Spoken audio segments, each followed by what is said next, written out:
আসসালামু আলাইকুম প্রিয় এইচএসসি পরীক্ষার্থী, আশা করছি তোমাদের বায়োলজি ফার্স্ট পেপার এক্সাম ভালো হয়েছে।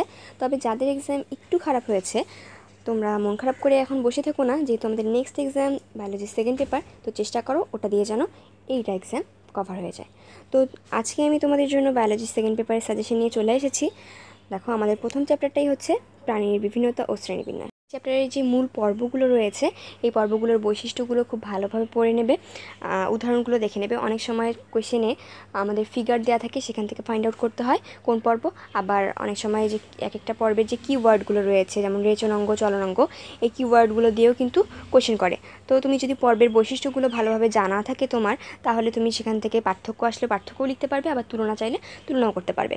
আর হচ্ছে করডাটা পর্বের যে আবার যে বিভিন্ন ভাগ রয়েছে সেগুলো ভালো পড়ে নেবে, ওর হচ্ছে বিভিন্ন ভাগগুলোর বৈশিষ্ট্যগুলো দেখে নেবে। তাহলে আমাদের এই অধ্যায়ের সিকিউতে গ ঘ যেগুলো কোশ্চেন আসে সেগুলো কভার হয়ে যাবে। এর পরবর্তী চ্যাপ্টার আমাদের প্রাণীর পরিচিতি। এই চ্যাপ্টারটা বেশ বড় একটা চ্যাপ্টার। তো চলো দেখি আমাদের সিকিউর জন্য কোনগুলো ইম্পর্টেন্ট। তো প্রথমে আসি আমাদের হাইড্রার ক্ষেত্রে তোমরা এখান থেকে হাইড্রার যে সব চলনগুলো রয়েছে চলনগুলো ভালোভাবে পড়ে নেবে, এবং হাইড্রার যে এপিডার্মিস এবং অ্যান্ডোডার্মিসের কোষগুলো রয়েছে এই কোষগুলো পড়ে নেবে। অ্যান্ডোডার্মিসের যে কোষসমূহ রয়েছে সেগুলো ভালোভাবে ব্যাখ্যাসহ পড়ে নেবে। এরপরে হচ্ছে নিউরোসাইডের গঠন, এর চিত্রসহ দেখে নেবে, চিত্রটা আর্ট করবে, হাতে প্র্যাকটিস করবে। এর গঠন অর্থাৎ নিউরোসাইড সম্পর্কে যা কিছু দেওয়া আছে বইয়ে সব পড়ে নেবে, তাহলে আমাদের হাইড্রার জন্য এটা এনাফ হবে।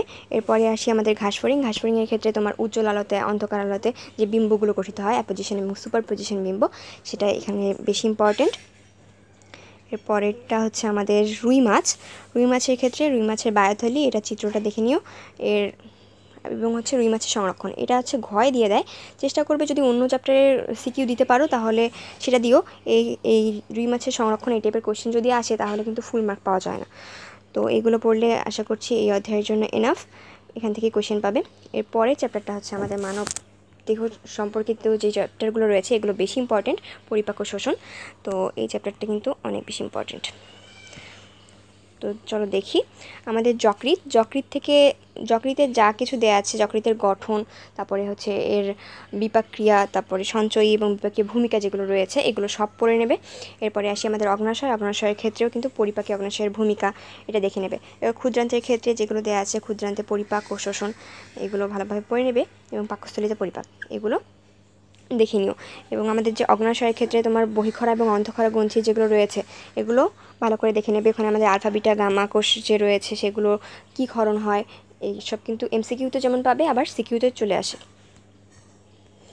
এরপরের চ্যাপ্টারটা হচ্ছে ব্লাড, এটা আরও বেশি ইম্পর্ট্যান্ট একটা চ্যাপ্টার, এবং তুলনামূলকভাবে এটা আমার কাছে বেশ ইজি লাগে। তো দেখো এখানে সিকিউরের জন্য আমরা হৃৎপিণ্ডের গঠন, কপাটিকা এবং প্রস্তুচ্ছেদটা কিন্তু গয়ে দিয়ে দেয়, এটা অনেক বেশি ইম্পর্টেন্ট। এবং হচ্ছে হৃৎপিণ্ডের গঠনটা ভালোভাবে পড়ে নেবে, এদের কপাটিকাগুলো যে দেওয়া আছে সেগুলো গঠন সহ দেখে নেবে। এরপরে হৃৎপিণ্ডের রক্ত সংবহন এবং হচ্ছে হৃদচক্র, এটা দিয়ে অনেক সময় রক্ত সংবহনটা তোমার ঘয়ে চলে আসে, হৃদচক্রটা গয়ে দিয়ে দেয়। তো এগুলো ভালোভাবে পড়ে নেবে। আমাদের এসএ নোট, এভি নোট যেগুলো রয়েছে সব পড়ে নেবে ভালোভাবে। তারপর হৃৎপিণ্ডের স্বয়ংক্রিয় নোটসমূহ, এটা নোট হবে, সরি। তো এরপরে আসো, যদি আমাদের রোগ থেকে আসে তাহলে হার্ট ফেলিওর, অ্যানজাইনার কারণ, লক্ষণ, প্রতিকার, এগুলো পড়ে নেবে ভালোভাবে। এরপরের চ্যাপ্টারটা হচ্ছে শ্বসন ও শ্বাসক্রিয়া, এটা বেশ ছোট একটা চ্যাপ্টার। তো চলো দেখি, আমাদের প্রথমে আসি ফুসফুস। তো সেক্ষেত্রে ফুসফুসের যে গঠন দেয়া আছে এগুলো ভালো করে দেখে নেবে। এরপরেই আসে হচ্ছে অ্যালভিওলাসের গঠন চিত্রসহ দেখে নেবে। তারপর রক্তের মাধ্যমে বিভিন্ন গ্যাসের পরিবহন, এখানে আমাদের অক্সিজেন এবং কার্বন ডাইঅক্সাইড গ্যাস যে পরিবহন হয়, চাপগুলো ভালোভাবে পড়ে নিও। এরপরে নিঃশ্বাস ও প্রশ্বাস ক্রিয়া, স্নায়ুতন্ত্র, তো এই জিনিসটা গয়ে দিয়ে দেয় অনেক সময়, এগুলো ভালোভাবে পড়ে নেবে, তাহলে এই অধ্যায়ের জন্য গ ঘয়ে যে টাইপের কোশ্চেনগুলো আসে সেগুলো কভার হয়ে যাবে ইনশাল্লাহ। এরপরের চ্যাপ্টারটা হচ্ছে আমাদের চলন ও অঙ্গচালনা। তো এই চ্যাপ্টারটা থেকে আমাদের যে টাইপের কোশ্চেনগুলো আসে চলো ওগুলো দেখে নিই।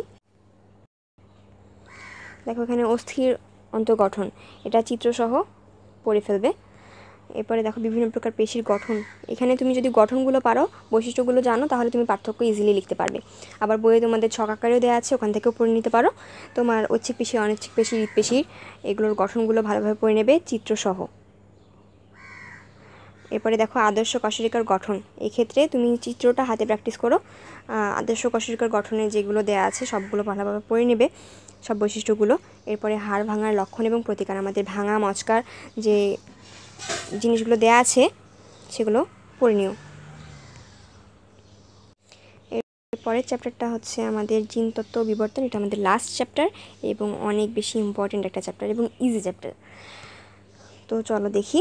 প্রথমে আসে আমাদের মেন্ডেলের প্রথম সূত্র এবং দ্বিতীয় সূত্র যেগুলো রয়েছে। তো এই সূত্রগুলোর যে ব্যতিক্রমগুলো আছে এইগুলো থেকে বেশি কোশ্চেন আসে। তোমার লিথাল জিন এই যে তোমার লিথাল জিন এবং অ্যাপিস্টেসিস মুখ বধিরতা, এগুলোর যে বিভিন্ন প্রকার ক্রস দেওয়া আছে সেই ক্রসগুলো ভালোভাবে কিন্তু করবে।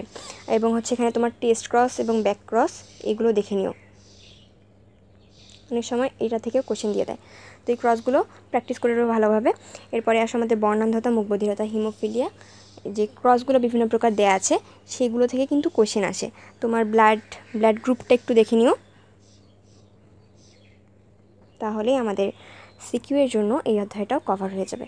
তো এইগুলোই ছিল তোমাদের জন্য। তো সকলের জন্য শুভকামনা। আশা করছি তোমাদের কালকের এক্সামও অনেক অনেক ভালো হবে। সবাই এই টপিকগুলো ভালোভাবে রিভিশন করে নাও, পারলে মুখস্থ করে ফেলো। আর পুরো চ্যাপ্টার তো এমসিকিউ এবং ক খ এর জন্য পুরো চ্যাপ্টারে পড়ার কোনো বিকল্প নেই। তো সবগুলো চ্যাপ্টার সুন্দরভাবে কভার করে ফেলো। সবার জন্য শুভকামনা। আল্লাহ হাফিজ।